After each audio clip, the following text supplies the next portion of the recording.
ചോറ് മാഷാ മക്കളാ റാഹത്തല്ല എന്തായാലും ഈ ബാക്ക് ഭാഗത്ത് ഇതാ ഞാൻ പറഞ്ഞാട്ടെ എൻ്റെ നിർബന്ധത്തിൽ എന്ത് നിങ്ങൾ ഇവിടെ അടിയിൽ സൺസൈഡ് ഇടണ്ട മേലെ ഇട്ടാളിയാണ്.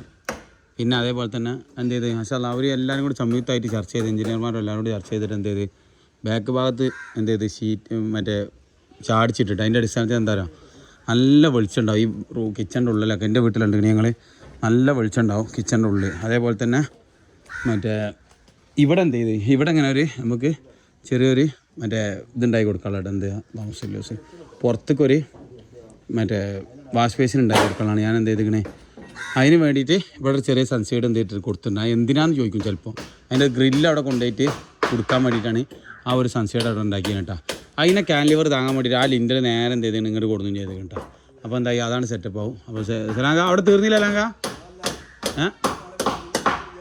പല മില്ലുന്നാ അത് നേരെ കോഴിച്ചർമ്മ കൊണ്ടല്ല ഒരടി അടിച്ചാണ്ട് കോഴിച്ചർമ്മ കൊണ്ട് എന്തെല്ലാം അപ്പം ഇതിൻ്റെ അടിയിൽ നടന്ന് ഫുള്ള് കുടിച്ച് ചെറിയ മൂച്ചയായിരുന്നു പുല്ലൂർ കുടിച്ചല്ല.